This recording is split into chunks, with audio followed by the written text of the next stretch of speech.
there's a clear focus placed on the pediatric population, in particular the pediatric population with chronic disease. How can we delay disease progression? How can we help support these families? Welcome to Moving Medicine, a podcast from the American Medical Association where we explore the policies, innovations, and opportunities transforming healthcare today. I'm Dr. John Whyte, the CEO of the AMA. Today, we turn our attention to pediatric care and a bold new effort to transform how high-risk and rising-risk children are supported within Medicaid. Joining me is Abe Sutton, Director of the Center for Medicare and Medicaid Innovation, CMMI, and Deputy Administrator for CMS. He's here to shed light on how a new model is redefining priorities, payment, and accountability for pediatricians and subspecialists, while challenging states to embrace a new standard of care. Abe, welcome. Thank you for having me on. Well, pediatric populations are certainly a very important population to talk about. And I'd love to hear more about this model and why you chose this population. For us, launching Aspire really started with the patients that we were thinking of and their families. When I think about the care journey that one of these families go on, the word that comes to mind is fragmentation. The team put in front of me a picture that was drawn by the mother of a 6-year-old who has multiple chronic conditions. And she was trying to lay out the struggle with coordinating all aspects of her child's care. She had the school services, the social worker there. She had the medical doctors that had to be seen. She had therapists on the outside that had to be seen. There were subspecialists that had to be seen. There's the coordination of all this. There's transportation so that this child could get to every appointment that they have to get at. And in the end, there's dozens of nodes in this picture of different endpoints who are trying to give care, and no one at the center with this family trying to help them navigate the system. Our goal in Aspire is to give a coordinated approach for the 23% of Medicaid children with high and rising risk, so that their families are not flying blind in the system. They're not trying to sketch out and keep track of it. And what they're instead doing is going through a system where somebody is holding their hand and guiding them through it. Well, what were you seeing, Abe, that inspired you when you're thinking about models at CMMI? So our mandate includes both Medicare and Medicaid, and under the leadership of Secretary Kennedy, there's a clear focus placed on the pediatric population, in particular the pediatric population with chronic disease. How can we delay disease progression? How can we help support these families? That was something that we turned to based off his focus on chronic disease management in the pediatric population. And in designing this model, what we were looking to do was accelerate state pediatric innovation, readiness, and effectiveness. So what Aspire really does is give states more tools to empower pediatricians to support patients. Well, it starts with definition and criteria, and that's always important. So we have high risk, and I think most of us probably could agree what those criteria are. But you also have rising risk, which is somewhat subjective. So talk to us about these definitions. So there are patients with different medical conditions included in here. There's also different behavioral clinicians. When I think about children with autism, that's included in this scope. The interaction between these categories are high. An example that emerged for me as I was looking through really the decision around what to include here is when we pulled up the percentage of kids with autism who also had asthma. I'm like, oh, why should that be?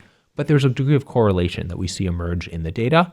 So by looking at this rising risk category, we're getting out the prevention. We're getting at the slightly upstream version of this to see how can we prevent that, and let's set up the right tools, the right information to delay disease progression.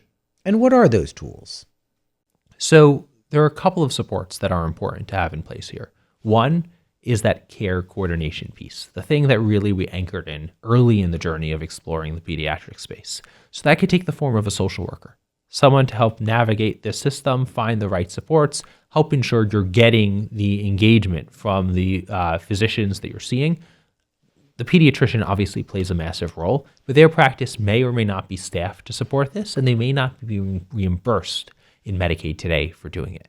And care coordination is difficult for any patient, let alone a child who often has to coordinate with a work schedule of a parent, transportation issues at all. Is it much harder for a Medicaid population for care coordination?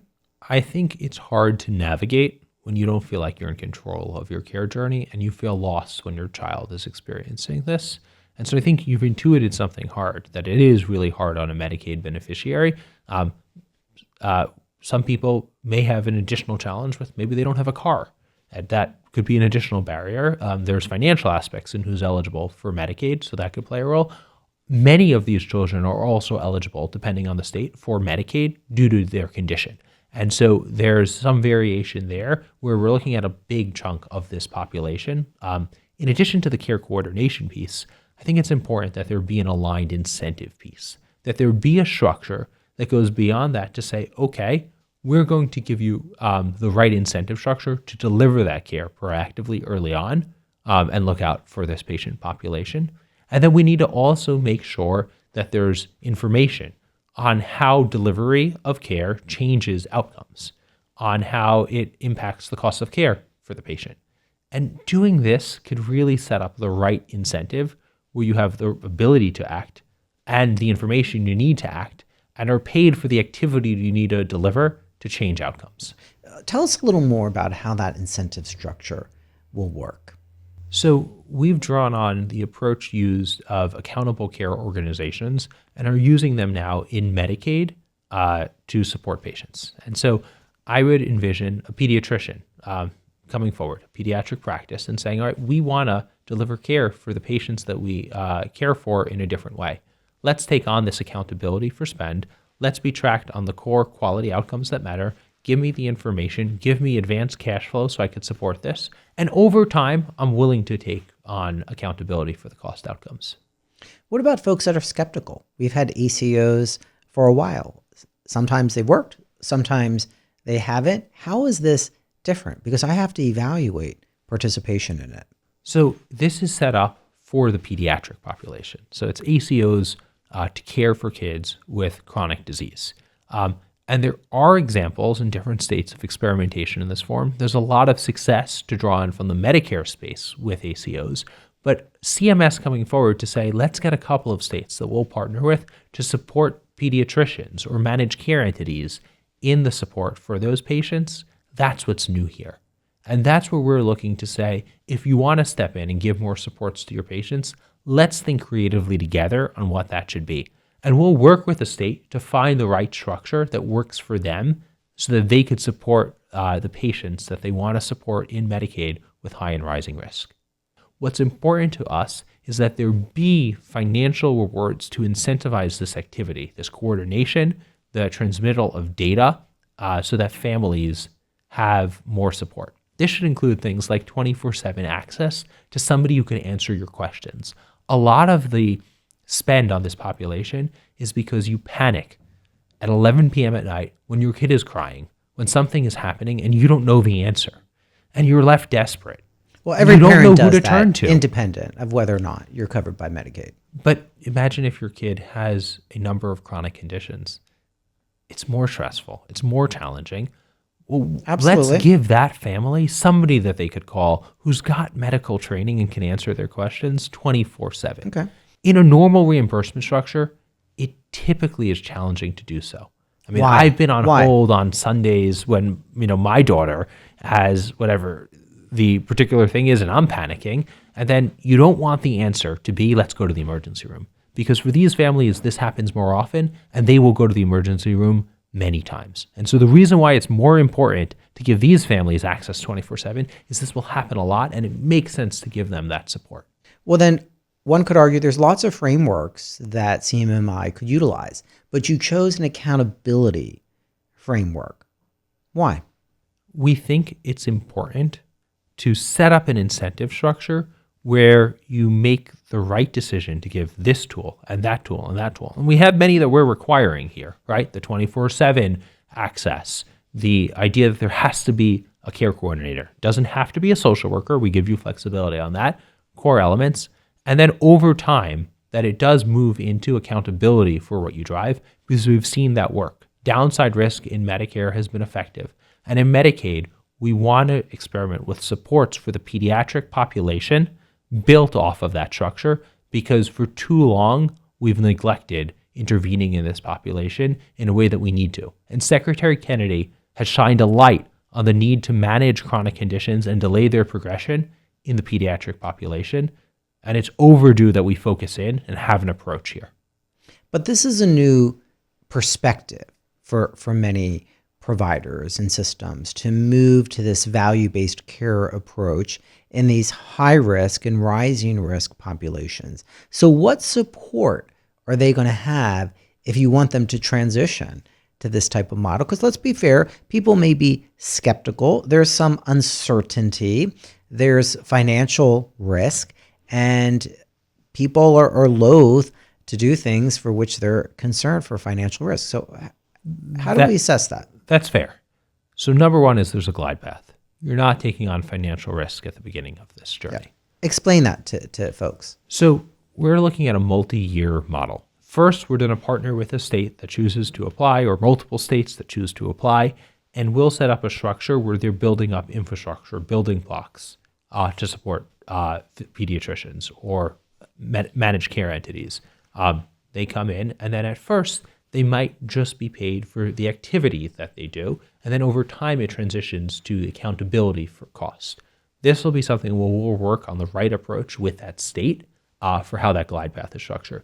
In addition to that, we will be sharing data and tools to help manage the population, to help support in this journey. It's a different way of practicing. It's the right way of practicing. You're able to give more supports to your patients, but we need to help ensure that pediatricians are empowered. Is it the right way to practice, or is it the right way to pay? So what this structure sets up is something that enables you to practice in the right way. It's not people in Washington determining you should deliver this service or that service. And instead, what it is us identifying core things that we know make a difference, giving you flexibility in how to do them, and then stepping back and saying, what other wraparounds do you need? That's up to you.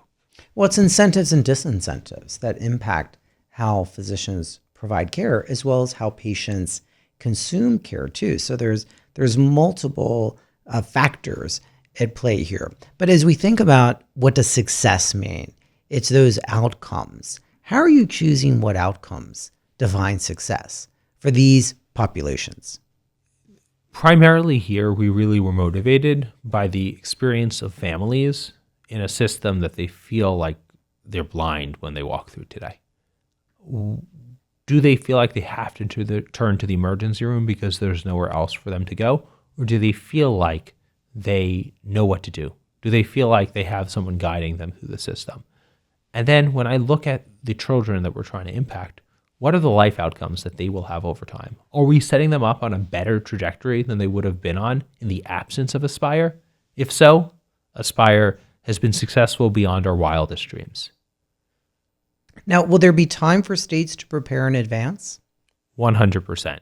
We're committed to partnering with states that choose to apply and be in Aspire to structure the right approach that's customized for their state and their population, and then have a multi-year implementation period, and then launch the model to transform delivery. I realize that's a lot. It's a long lead time. We often do have long lead times when we're doing models on Medicaid because each state needs a customized approach, and I think that's appropriate.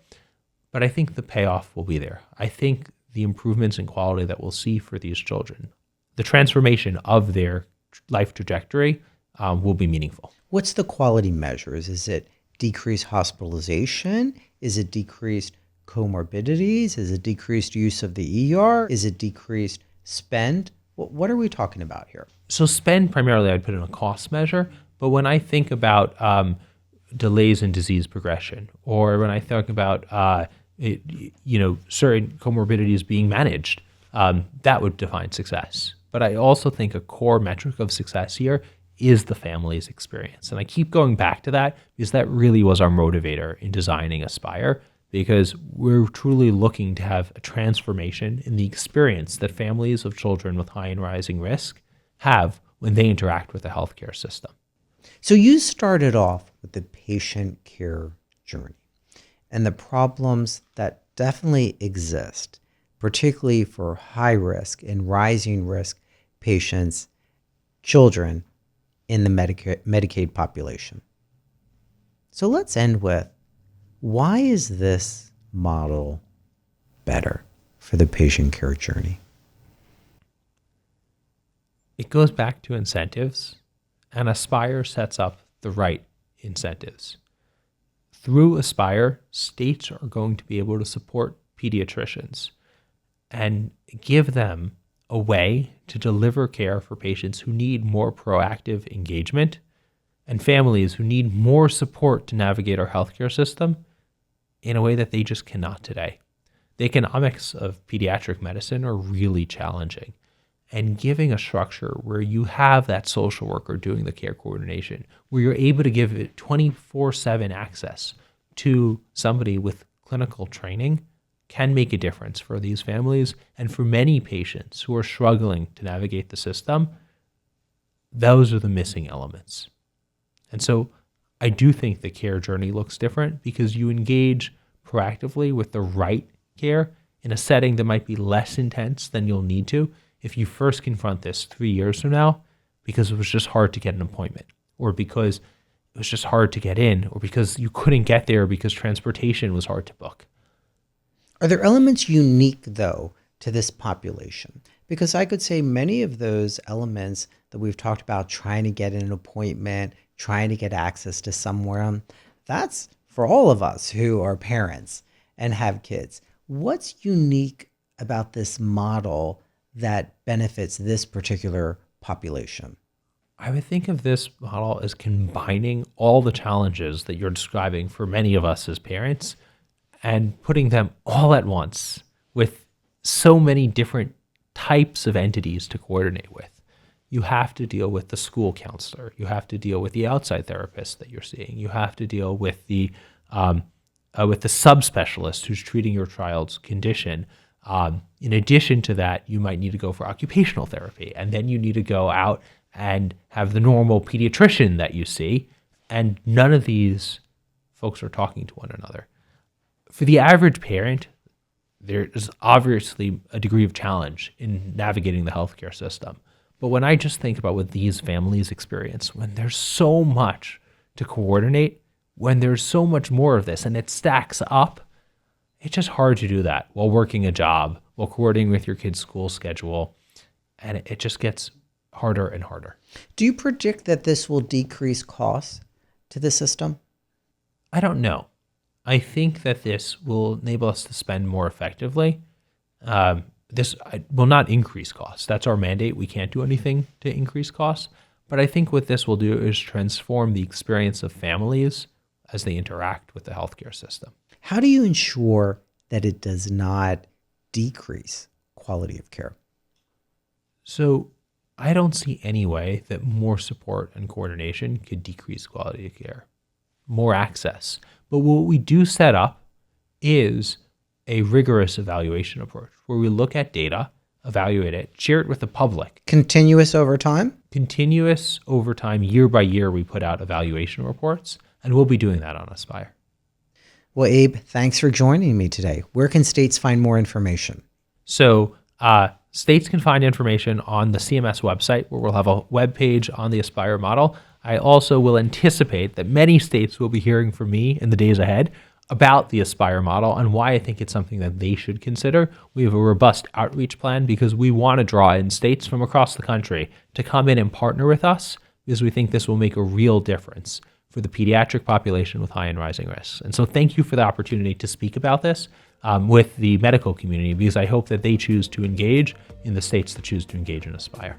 Well, thank you, Abe. Thank you.